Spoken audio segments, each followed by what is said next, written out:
Good evening, everyone. Welcome. Today we are speaking about American Jewry, which in the minds of many is a great success story. The mind of others is a story of a catastrophe, and it just shows you how much of this story is up for interpretation. American Jewry itself is a very diverse group, and just as diverse as American Jewry is, so too is diverse of the thoughts on what is the story of American Jewry. Is it a success story? Is it not? What is it? So just to give you an idea of how debated the issue of American Jewry is, you can easily see that just in the numbers of how many Jews live in America or how many Jews live in every state are so wildly different.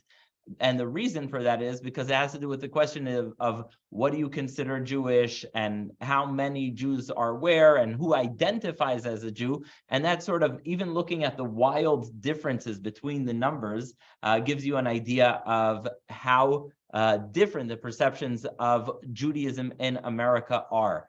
Who is a Jew, who identifies as a Jew. Some people are Jewish but don't identify as such. Some identify but may not be according to some denominations, etc. We'll talk about that.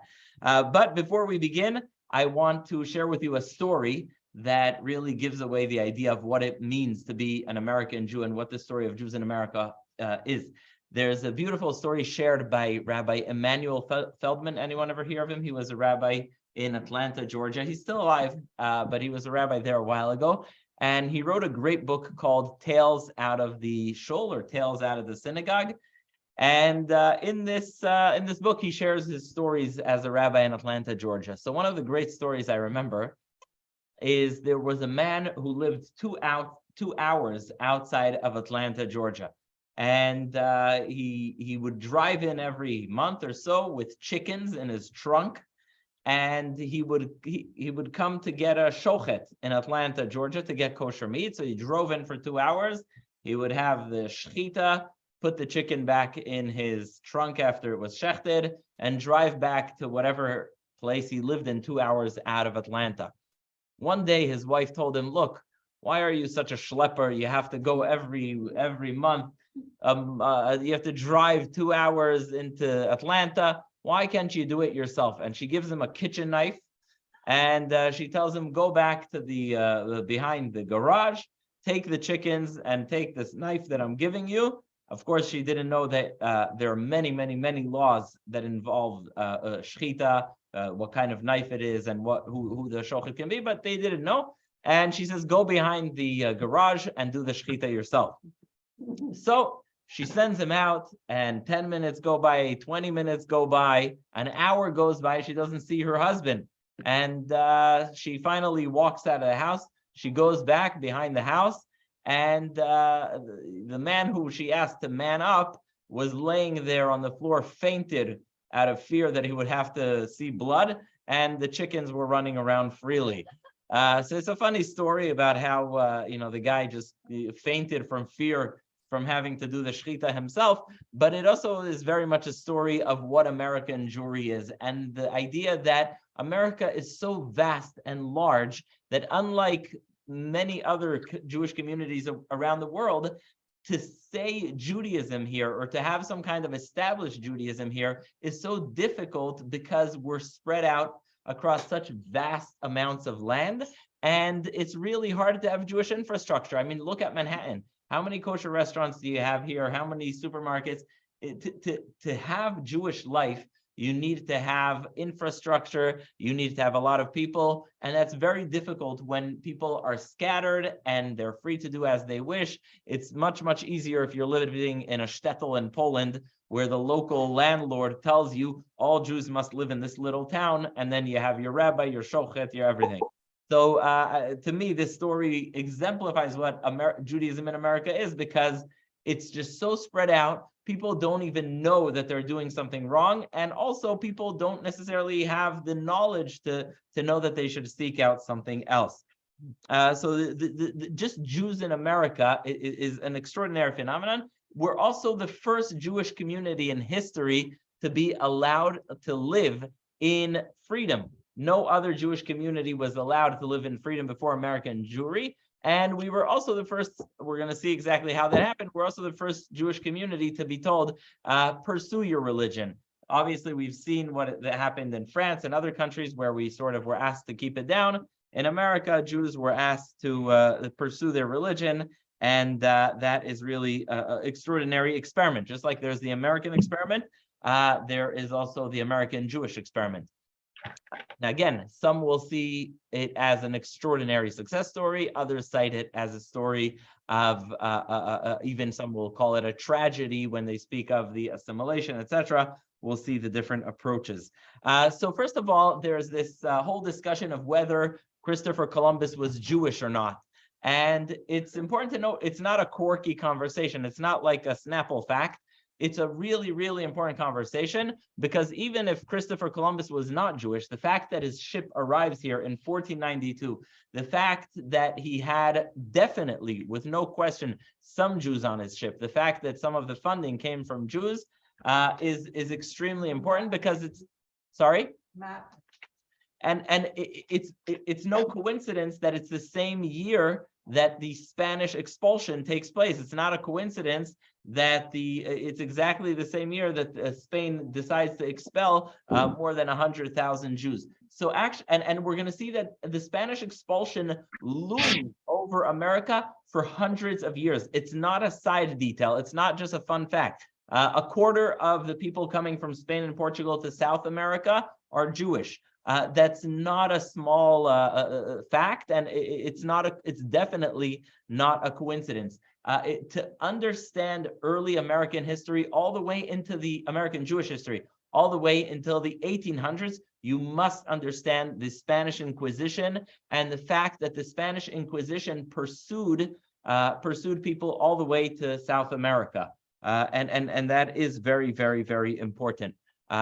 Basically, what happened was, after 1492, after many Jews immigrated to Portugal, the crown of Portugal decided it wanted to marry into the crown of marry the daughter, I believe, of Queen Isabella. And the condition for the marriage was, one of the conditions was, you must expel, you must convert your Jews to Christianity. Now, Portugal, which had a lot of Jews who left Spain, didn't want to lose its Jews. The Jews were great. They were all literate. They all were good with numbers. And so they didn't want to expel their Jews. So the law that they made was different than the Spanish expulsion. The law that Portugal made was, you had no choice. You had to stay. You had to convert to Christianity. There was no out. And so if you're a Jew who left Spain because you wanted to be Jewish and you went to Portugal, you didn't have the option to be Jewish now. And so your only hope to get out of this crazy situation, what's your only hope? Well, there are these new colonies in the New World, and you can go to these new colonies. So you move there. And then what happens? The Spanish Inquisition is so ruthless and so cruel that it goes to South America to check on you, to make sure that you're not being a converso Jew and that you're still living as a good Catholic. And so if there are areas like Recife, Brazil, which are taken over by Holland, then you'll move to that area so you can practice your religion freely. And when the Spanish take over Recife again, that ship of Jews that escapes lands in New York and is the first Jewish community congregation, Shereth Israel, in New York City, the first Jews to be here. I'll speak a bit more about that. But it's just important to understand that the Spanish Inquisition and the expulsion are important to American history hundreds of years into American history. When there's a war between Florida and South Carolina and North Carolina, it makes a big difference, because Florida is Spanish. And if you're a Jew who's been escaping for the past 200, 300 years from the Spanish Inquisition, then you're going to side against the Spanish. The war against Mexico and New Mexico. You don't want to be on the side of the Spanish because you've been running away from them for 300 years. And so the story of America is very much, the story of Jews in America is very much related and a second chapter to the Spanish expulsion, because the Jews that are leaving Spain and Portugal and coming to the new colonies are doing it as a way to get away from a religious persecution. And they do not want to be on the side or territory of Spain as much as they can. So that's just a very, very important detail. And just as Jews who are always looking to go places where we can live safely, they're constantly wandering in the New World to find some safety. Just another important fact is when you study American history, who do you focus on in the beginning? What's considered the sort of the bedrock of America? Massachusetts, the Puritans, Boston, New England. So just to explain why that was not the New Haven that we're talking about, that wasn't the place for Jews to be safe. In 1649, there's a Jew named Solomon Franco, and he's the first Jew to go to Boston. Now, the Puritans are very nice people. They're lovely in comparison to the Spanish, and they give him money and they say, please kindly get out of here. So so the one Jew that lives in Boston, they send away, he goes back to Holland. They don't kill him, they don't forcibly convert him, they don't burn him the way the Spanish did in the auto de fe, but they say, here's a bundle of money, please leave. So the idea that there was this new tolerant place in New England may have been true if you were Protestant, but by no means was there some open arm person waiting for the Jews in these new colonies. They were Puritans, right? They were burning women who they thought were witches. They were doing all kinds of extremist things. So they wouldn't take in that was not where Jewish life in America began. It may have started a lot of ideas about Reformation, etc., but it's not where Jewish life in America began. There's a lot to cover, so I'm going to go a bit fast when speaking about the earlier years. But in 1740, good news from the British government.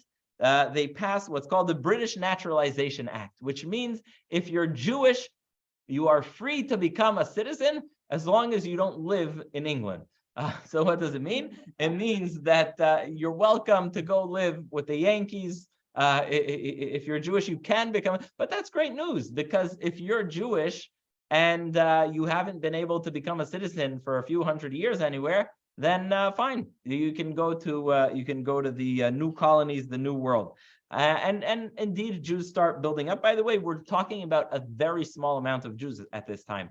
We're talking about fewer than 5,000 Jews are living in the New World. Very, very few Jews. All the way till 1776, very few Jews. They're mostly Spanish and Portuguese Jews. They live actually many live in the South, Georgia, South Carolina. Then you have the Shearith Israel congregation in New York. You have some in Newport, Rhode Island. And it's a small community, but it's an important community and important to know about because they really lay the foundation to what we have today.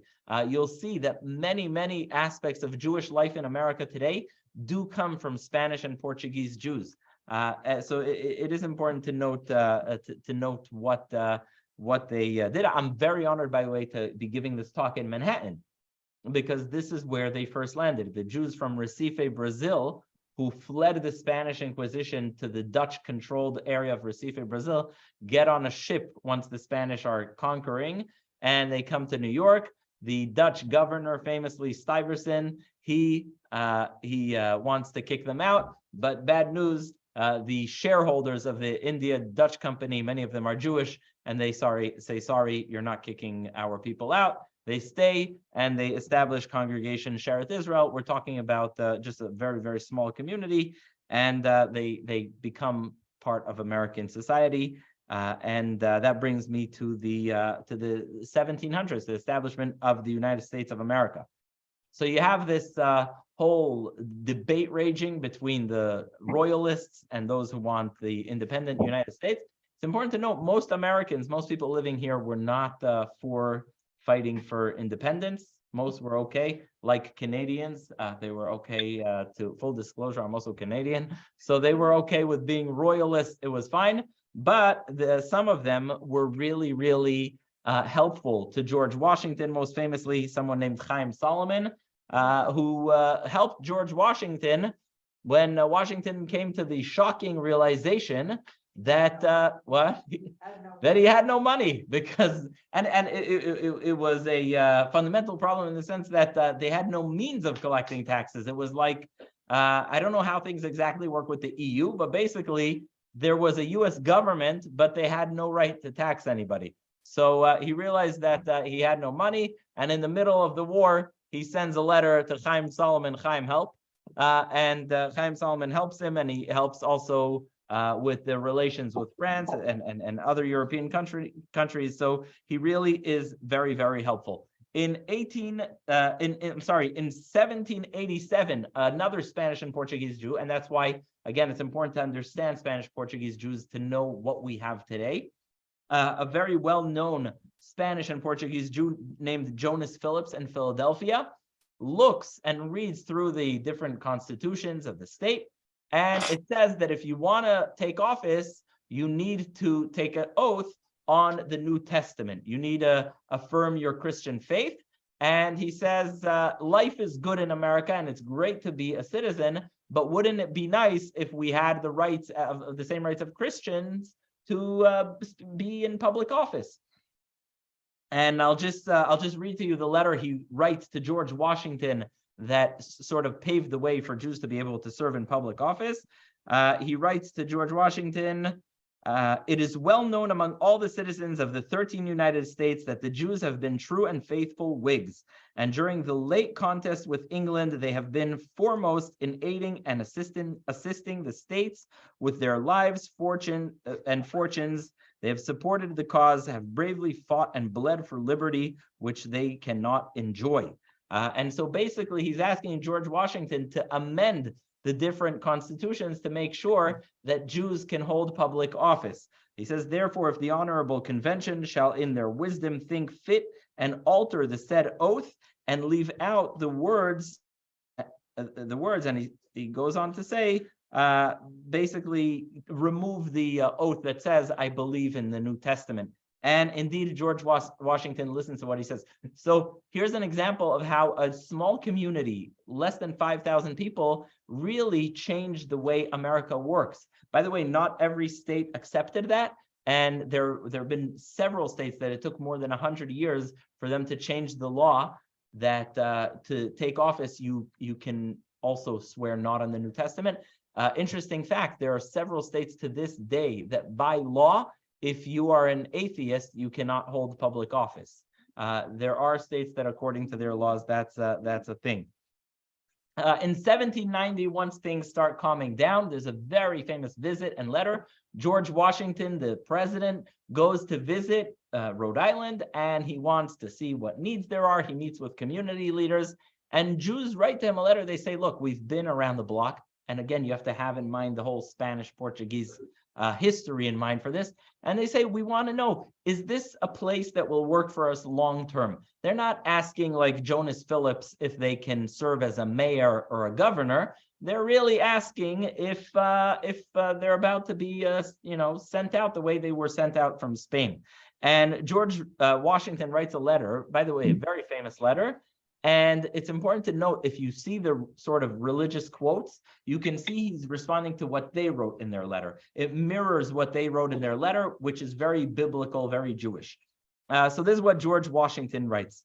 In 1790, may the children of the stock of Abraham who dwell in this land continue to merit and enjoy the goodwill of the other inhabitants, while everyone shall sit in safety under his own vine and fig tree, and there shall be none to make him afraid, which is a quote from a famous verse in Isaiah, Ish tachat gafno, ish tachat tenato, or Malachim, and he continues and says, may the Father of all mercies scatter light and not darkness in our paths, and make us all in our several vocations useful here, and in his own due time and way everlastingly happy. So basically, he says to them, not only are you going to be allowed to live here, but you'll be able to prosper. You'll be able to plant your fig tree, your vine. You'll sit in peace. And it's a extraordinary historical event that there's a country that's willing to give Jews full rights and peace. However, at the same time, by 1800, I have the exact number for you. By 1800, there are 2,500 Jews in America. Why? Why so few Jews? Look, we've been suffering so much in Europe. Why so few Jews living in America in 1800s? The answer is it's not a simple thing to move across the sea. Again, even though George Washington was not necessarily, it didn't have anything against Jews. He was a very good person. It doesn't mean that everyone in the country shared his views. So that could be another reason. In 1840, something very important happens in the Middle East that is important to American Jewry, and that is the Damascus blood libel. I'm not going to speak about it much, but in Damascus, there's a terrible blood libel, and actually incited by the French Catholic consul general, and he incites this blood libel, and the government goes from house to house and tortures people in ways that I cannot describe here. And to admit that they engage in ritual killing, it causes an international uproar. Shout out to the women in Damascus. They write a letter to the wife of Moses Montefiore, and they say, help, we're in a very bad situation. And that's when, for the first time in the history of American Jews come together to help a cause that's outside of America. So American Jews in 1840 start organizing efforts to respond to the Damascus blood libel and the persecution of Jews in Syria. With all the goodwill, in 1859, American Jews try and establish the Board of Delegates of American Israelites and build some unified umbrella organization. Some of you may laugh because, of course, that can never happen in America. It can happen in the UK. It can happen in South Africa. It cannot happen in America. And this is very much a description of what's going to happen with American Jewry.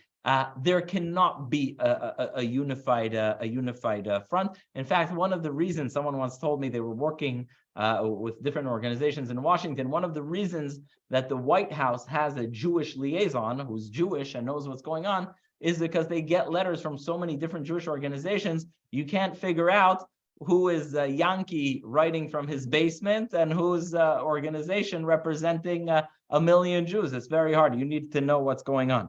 Another thing that does happen, another reason this happens in 1859 is another story that deserves many hours, and there's a Spielberg movie, I think, coming about it, about the kidnapping of Edgardo Mortara by the Vatican in Italy, something that also causes an earthquake in the Jewish world. And so to respond to threats of forced conversion, they also want to have a unified front. Again, this is 1859.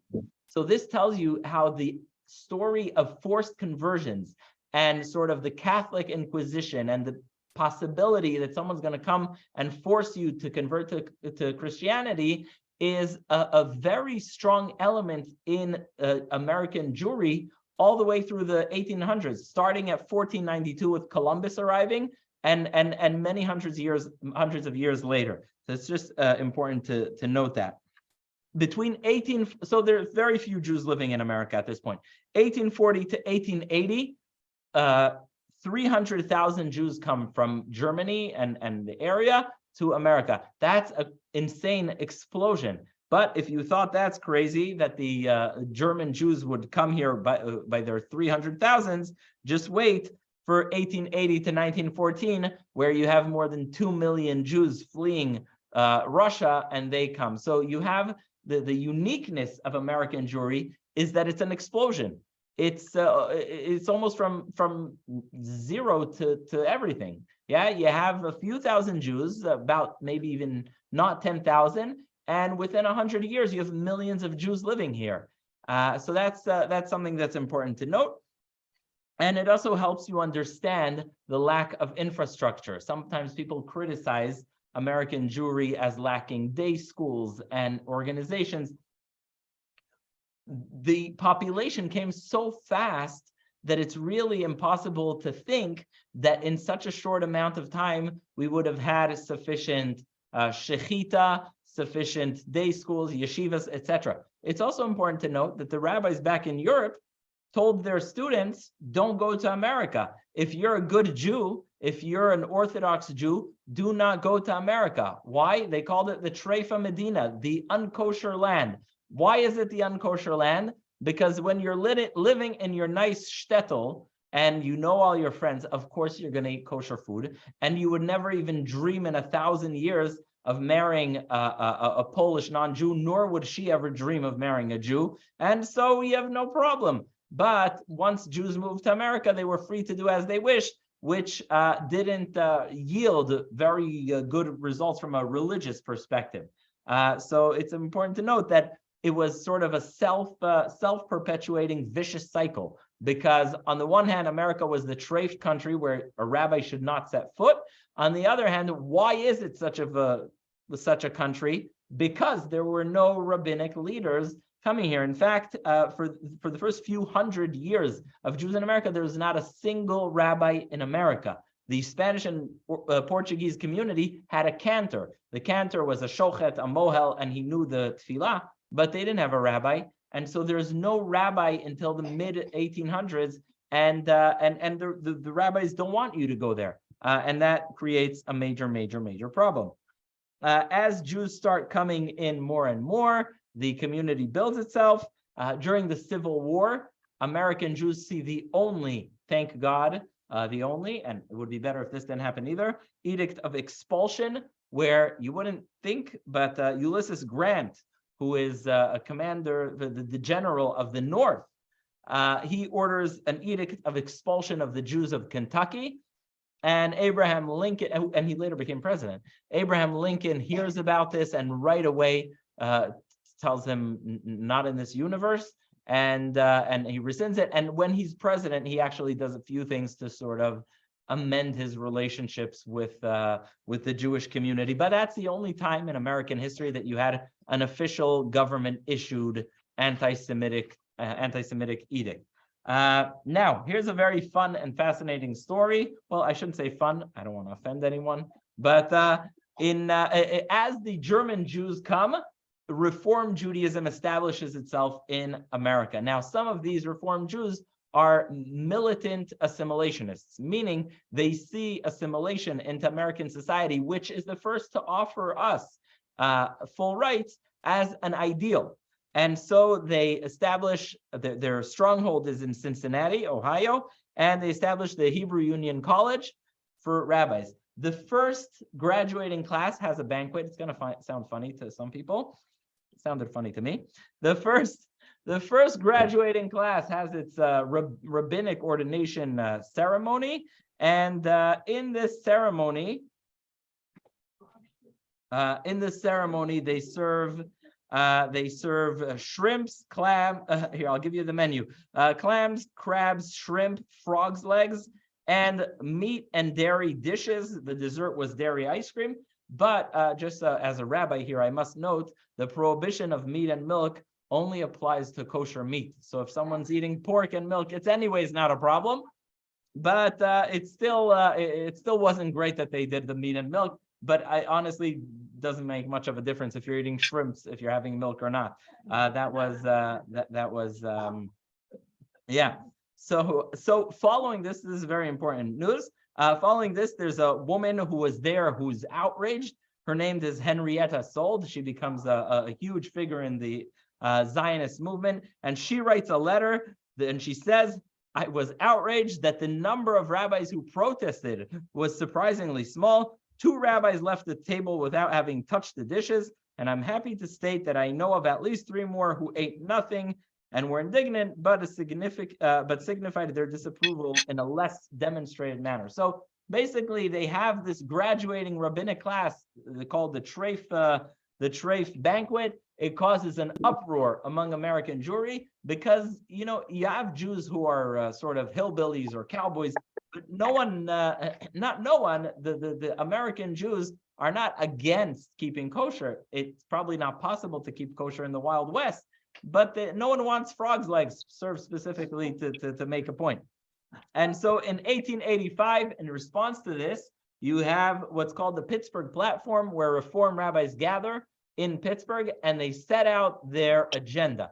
And it's very interesting to note this agenda was never officially adopted, but it's really important to know this agenda. Even I say this as an Orthodox rabbi. Why? Because it tells you the story of what became the mainstream in much of American Jewry. A lot of the principles of American Jewry, not principle, a lot of the common practices of American Jewry ended up coming from this. A lot got rejected. This is more of a militant reform version, and it starts with them. I'm going to read some of them, recognizing every other religion as having validity, and also holding that modern discoveries of scientific researchers in the domain of nature are not antagonistic to Judaism. However, that's fine. A lot of Orthodox Jews believe it the same, but then they go on to use terms like the Bible reflecting primitive ideas of its own age. And so they go on to speak about the Bible in very derogatory terms.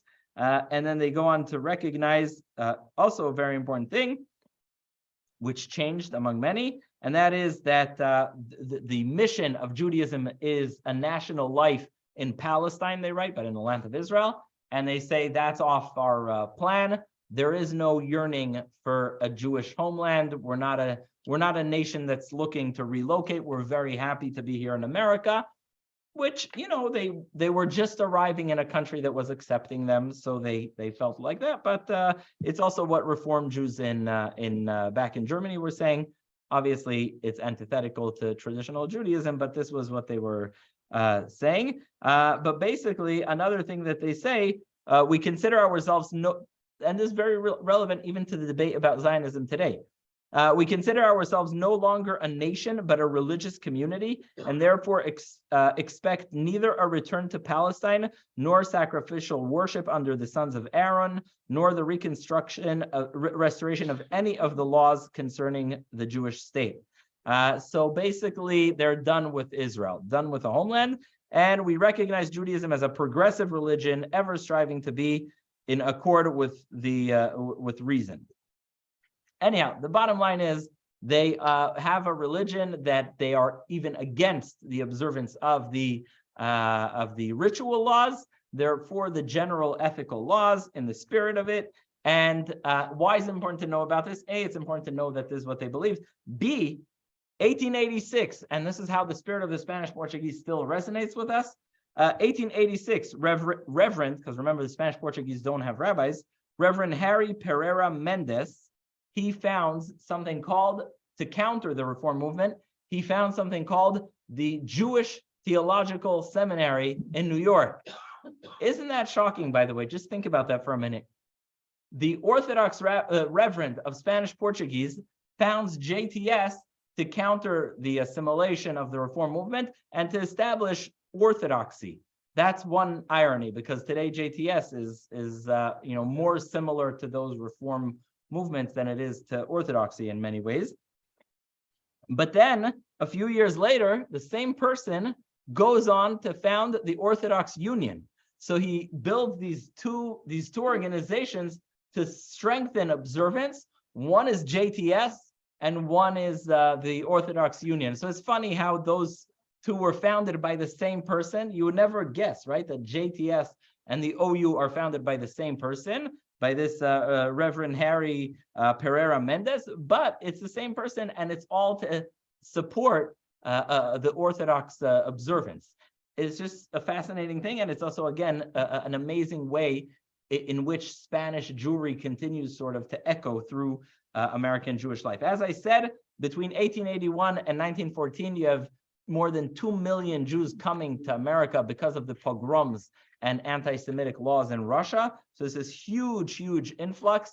And let's just say, like always, this happens in every situation, the seniors, the people who've been, don't really like the newcomers, right? So the German Jews really, really don't like these Ostjuden, as they call them, that are arriving. They're not nearly as educated. They're not nearly as westernized. They're coming from all these little shtetls. They're, instead of being, you can imagine if you're a German Jew living in New York, a person, I don't want to say names, but you have these very important German Jewish families who are at the pinnacle of success, and suddenly they see all these porters and schleppers and peddlers and people in the shmata business and people who are, it's just, they don't want to have anything to do with it.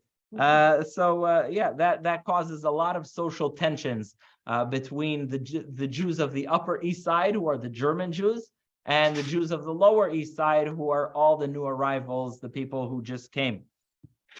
Interestingly, the Jews are now much bigger, and they start using that size to establish big organizations, mutual aid. There's something called Landsmannschaft, which is a great word. Landsman is a word, I don't know if I'm going to have an easy time translating it, but it basically means we're from the same place. So if Alan and I both moved to Australia with many, many other Jews, I would call him my Landsman. Why? Because we both come from New York. So a Landsman means the person who came from your town. And so Jews in America very much organize around Landsmannschaft. So all the Jews from Vilna moved to Omaha, Nebraska. I'm just giving an example. Many Jews from this town moved to Philadelphia. And it works because those are the people that are going to help you. Who's going to help me in Australia? Alan, right? Because we're Landsmen. We know each other from back in the day, from the little town that our families lived together for generations. So that's how many of the Jewish communities in America organized with these of immigration in the late 1800s. And many of these people arriving, as you know, they work very, very hard jobs. The irony is that America is the golden Medina, it's the golden country, it's the country of opportunity, but here people are working like slaves in the sweatshops. And so many Jews, whether it's because they're inspired by ideas of socialism or because they're just simply working in these slave conditions on the Lower East Side and working in textiles, they are leaders of the workers' rights movements, unions, workers' rights. I got to give a very big shout out to a woman named Lillian Wald. Very special woman. She dedicated her life to the community. She's the founder of the traveling nurses movement, of the playground movement. People didn't think playgrounds are important, but they are. She goes to the Lower East Side. She opens these care clinics to take care of all the immigrants. And so there's a lot of aid because there's a lot of difficulty. A lot of Jews are working in really terrible conditions. There's the famous story, I think it's 1914, the fire, the Triangle Factory, 1911. Yeah, where many young ladies get stuck in the factory. There's a fire and they can't get out. And so many of the laws that have to do with unions, workers' rights, days off, all these things that improve the conditions of workers are pioneered by Jews who arrived in America. So that's a very, very important movement. And interestingly, the fact that anyone has off on Saturdays comes from an Orthodox Jew in Massachusetts, who in 1914 started giving off all his workers on Shabbat, on Saturday, because he was an Orthodox Jew. So if any non-Jew is happy with their 2 days off instead of just Sunday off, they have also Jews to thank because it's Jews who started this custom. Jacob Schiff and other Jews start also getting involved with the betterment of Jews around the world, of their condition. And I must say he made some big mistakes. He did some extraordinary things, but because of the desire to help the persecuted Jews of the Tsar's Russia, he starts supporting the communist revolution, which didn't end up working out well. But he does get involved with many things. That's only one thing, but he gets involved with many things to help Jews around the world. And this is where Jews also tell the lobby, the U.S. government, to tell the Tsar, look, if you're going to keep pogroming thousands of Jews, we're not going to do business with you. As Jews continue to come, and as they're a formidable force, you have, unfortunately, the plague of anti-Semitism comes also to America. And here's a very, very important point. the rise of anti-Semitism in America in the 1930s is extraordinary, really extraordinary. And I want to make a very important point here. Henry Ford was an extraordinary anti-Semite. And then there was a fellow named Father Coughlin. He had a radio show, 60 million listeners, and it was basically the same things that were being said in Nazi Germany.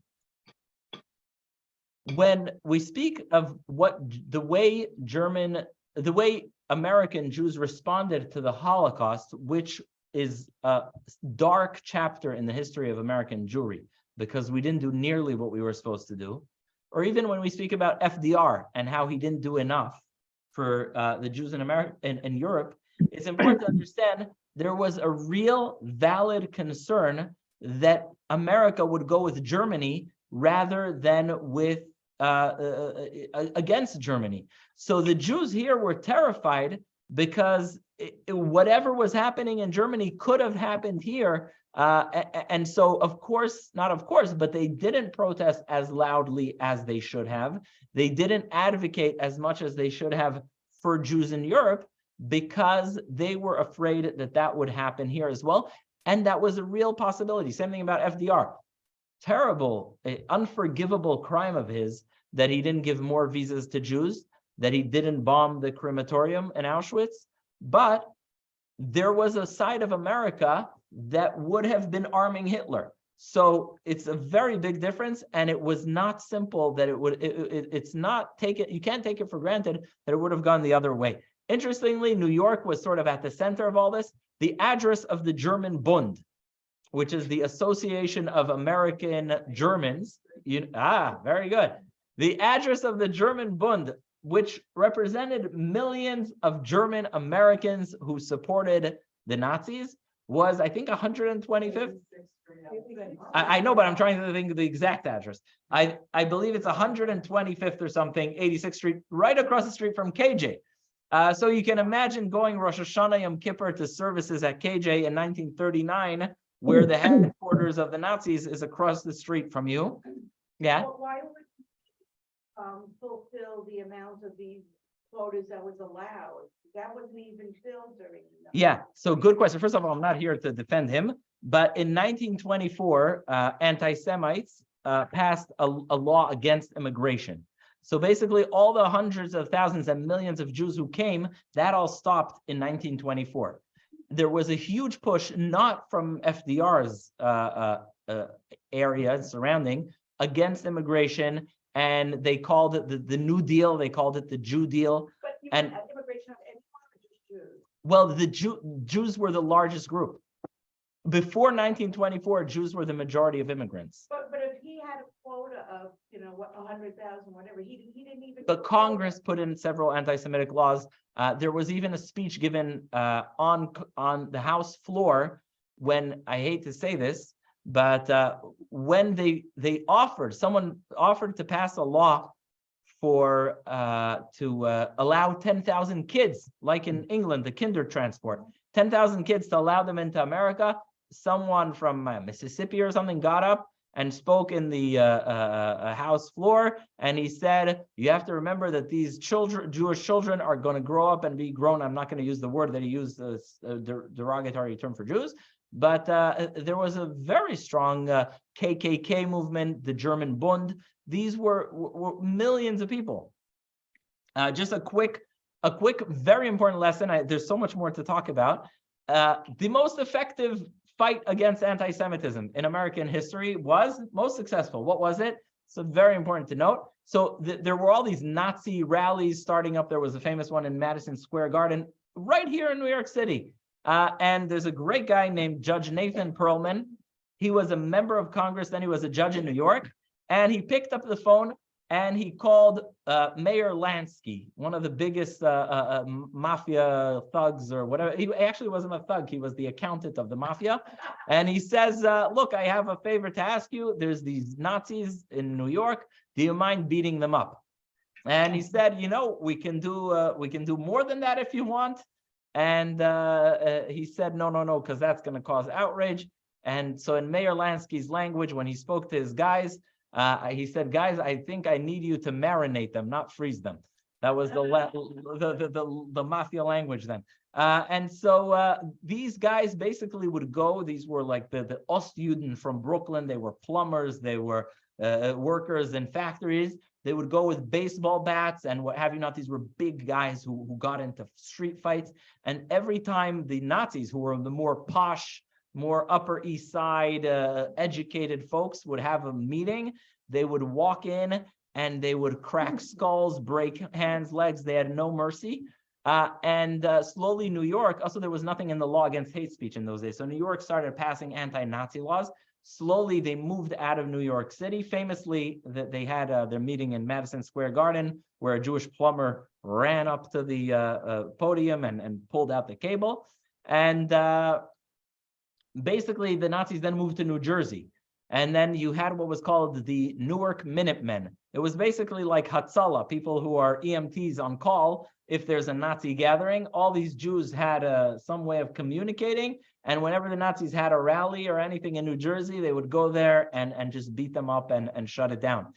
Interestingly, this was all instigated by a judge who spoke to Meir Lansky. And another very interesting fact is it was successful, and the FBI knew about it. And when the war broke out, once you had Pearl Harbor, the FBI called the Jewish, whatever they called it, the Jewish groups. And by the way, B'nai B'rith were also, I think, had a lot of the names. They had names of all of the Nazis in America, not all, but all these active Nazis. And so the FBI used those lists to send them to the Pacific rather than to Europe.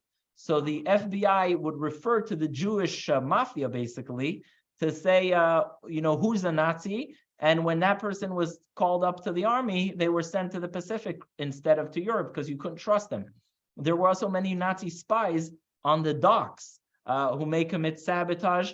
And this is another, if anyone saw the Netflix movie about Meir Lansky, it's also described there.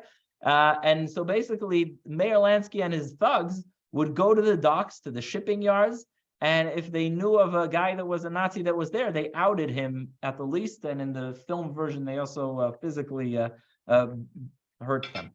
There's so much more to speak about because American Jewry has a pivotal role in the establishment of the state of Israel, whether it's Golda Meir raising $50 million within a day or so in New York, whether it's Mickey Marcus from New York, going to lead the Haganah forces in paving the way to Jerusalem and breaking the siege on Jerusalem, Soviet Jewry, the philanthropy of American Jewry. There's nothing like it in Jewish history. Whenever there's trouble now in Ukraine, the Joint sends millions upon millions of dollars to help. We have our dark chapter during the Holocaust. American Jews during the Holocaust definitely didn't come close to helping like they should have, and in some cases even caused damage. But in later on, when we're talking about the establishment of the state of Israel, philanthropy, charity, it's second to none. I feel like this lecture deserves a part 2, but unfortunately we're out of time. Next week, Bezrat Hashem, right here speaking about Jerusalem and its geopolitics, we'll have Professor Moti Kedar from right here, same Zoom link, everything. And we'll have Moti Kedar from Israel, from Bar Ilan University. And he's a fascinating speaker, so we'll have him here. Thank you, everyone, for listening. Thank you.